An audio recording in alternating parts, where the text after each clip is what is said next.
I saw this hack on TikTok. Guys, I am going through something. Later ko na lang i-share. I'm taking my personal advice. I am documenting my own journey sa personal account ko. But even if I'm not feeling up for it, I still wanna show up because I have kumares na kagaya ni Maring Shirl na nag-aabang sa 364-day challenge natin. By the way, hi, my name is Mary. I post easy-to-follow daily tasks that you can do to start your freelancing journey. Kung gusto nyo na mag-start mag-work from home or if you wanna just test the waters, if mag-fit ba kayo as a virtual assistant, then this video is for you. We have what we call this 364-day challenge na sinusundan ni Maring Shirl at ng iba pa nating kumaris at mga ERPs para makapag-start na silang freelancing. 364-day challenge is posted here, on my Instagram, here. I also post it on my feed, so follow nyo ako dyan. Pag-click nyo yung link, nandun siya, 364-day challenge. This is supposedly task number 34, part 2.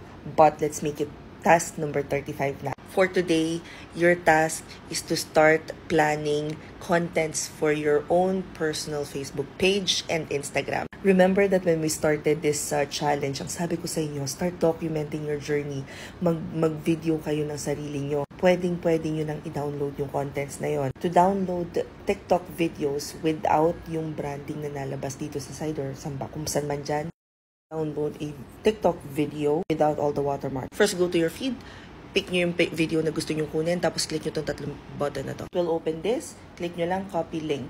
Go to your browser, so whether Chrome or kung ano pa ginagamit nyo sa phone, and then buksan nyo siya. This website is called Snaptik. It's there. So all you have to do is paste yung inyong link dito. Tapos click on download. After that, makikita nyo na tong page na to. Click on download. Hintayin nyo lang hanggang mag-appear tong page na to. Click on download again. Dito sa page na to, makikita nyo dito sa bandang baba, meron parang color blue. Click nyo lang yun, tapos click yung download. Lalabas na lahat ng din-download nyo na video. Click nyo lang to kung ano yung gusto nyo download. Tapos click on save video. You now have a video that you can repurpose to your Facebook and your Instagram account that's specifically dedicated para sa freelancing business nyo. Apart from being able to practice what you have learned dun sa SMM, free SMM course na pinatake ko sa inyo sa Udemy at saka sa HubSpot, you can take it one step further and download CapCut para makapag-practice kayo ng video editing using your phone. So imagine nakapag-practice ka na ng SMM, video editing, repurposing assets, pagkatapos ito may bonus pa. Kung in-stitch ko na video dito, will give you an idea on how to create bulk assets or yung pwede yung i-post. Make sure that it is something that